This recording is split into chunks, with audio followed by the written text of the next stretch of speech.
For those of you who have been around a while, you might know that I absolutely love Fractals. My first video is on Fractals and tier 4 group compositions, and now I'm back with an updated 2026 and beyond guide talking to new and returning players who are looking to get into Fractals. This video is going to cover a few different builds that I'm recommending to make things super easy to climb Fractals of the Mist. Typically, you run into issues around tier 3 when the group composition actually starts to matter, so I'm hoping to address some of these issues while giving some suggestions on what to play. There will be a few different builds in each role with links to the full builds in the description in case you want to dive deeper into rotations and so on. So whether you are just trying to make quick plays go faster or you're on the higher end side of Fractals trying to pick up what to play, here are my recommendations. Just for the sake of disclosure, I am an ArenaNet partner. Now let's get to the video, and make sure you do subscribe for more Guild Wars 2 content. First things first, in quick play, tier 1 or tier 2, you are going to be largely playing without specific group compositions. You are likely going to be in a bring whatever you want type of group or an all welcome type of group. And because of that, I'm recommending you play selfish builds that are self-sufficient. If you go into one of these groups with a build that requires a full boon stack to function or has very little survivability, you are not going to have a great time. For this reason, I am recommending the Power Quickness Heralds, Power Dragon Hunters, Power Reapers, Power Rifle Mechanists, Power Daredevils, Power Tempest, and so on. For early encounters, the power builds are heavily preferred because of a few different reasons. They're very fast when they are dealing with trash mobs. You can capitalize on the relic of Zakharos for self-healing, which as long as you have Fury, you get healing from your critical strikes. That's what that relic does. And in most tier 1 and tier 2 Fractals, even if you are running all 5 players as power DPS players, you will not really run into any significant issues.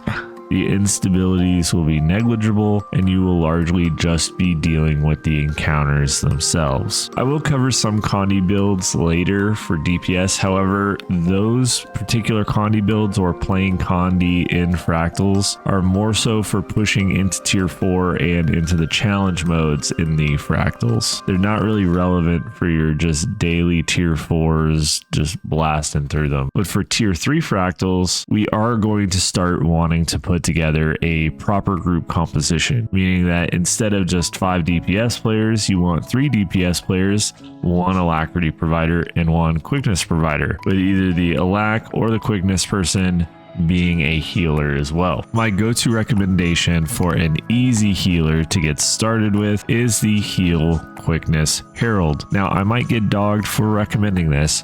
However, you have incredibly high boon uptime, consistent and constant healing as you heal by applying your boons, and your Scepter auto attack provides barrier for your team. In general, tier 3 and tier 4 Fractals, the Heal Quickness Herald is about as low intensity and as simple as it gets. So if you find it hard to find a balanced team in tier 3s, you can be the hero your party needs and pick up this super entry level healer. The Heal Herald isn't a one-stop shop, and it does fall off, especially once you get into challenge modes. But for general tier 4s, dailies, or climbing into tier 4s, it is an absolute banger of a build that will get you through some rough groups. For Alacrity healers, the Heal Alacrity Tempest is another fairly easy build that can be utilized, or the Chronomancer version of the Tempest works well, even though it's a little bit harder than like staff heal Tempest. The Heal Scourge works well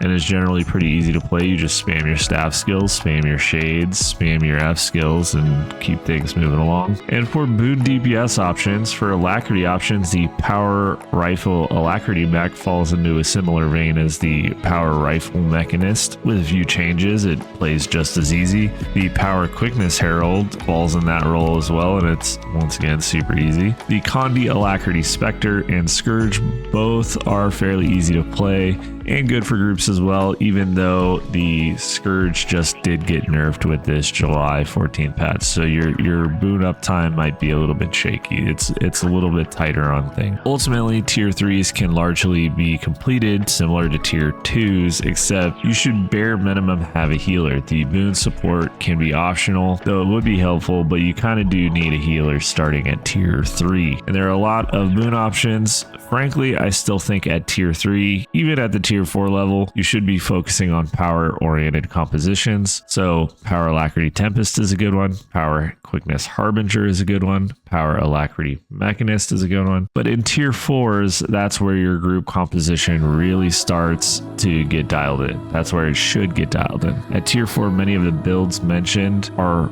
fine, including healers. However, at this point, you might want to start looking at bringing meta healers. Those are, Troubadours, Chronomancers, Firebrands, Scourges. And I want to say that even like Heal Specter is also a great option in tier 4 and challenge mode. Ultimately, these healers are harder to play and be good at, but they have larger toolkits to deal with some of the mechanics that come up, be it boon strips, stability access, and so on. And while at tier 4s, you may not need all of those tools, but if you push towards the challenge modes, your familiarity with those builds will definitely help you out when you get there. In tier 4s and CMs, you will start to appreciate crowd control, and you will actually need crowd control to complete these encounters. Up to this point, it didn't really matter, but the fights become more mechanically intensive, where stability and reflex become really valuable.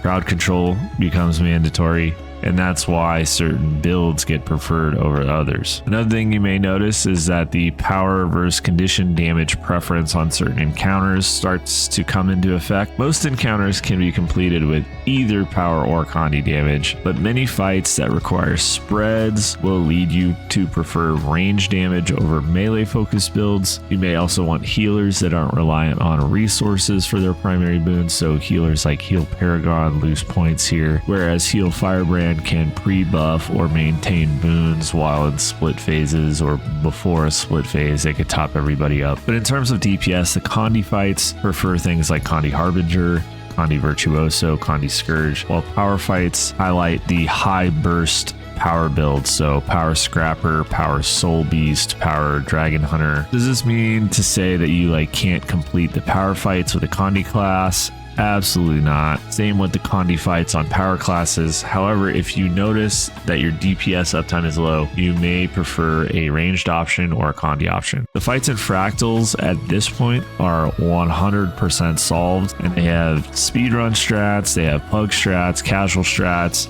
and they have many ways to be successful. There's no right or wrong way as long as your team composition makes sense. So have the appropriate tools like crowd control for various phases, and you will be just fine climbing all the way to the end. There are also plenty of strong builds in the Visions of Eternity set. The power Amalgam is fairly easy to play and very strong, for instance, if you are interested in playing newer builds. Ultimately, the skill and difficulty level of a build is kind of up to you to decide what is tolerable.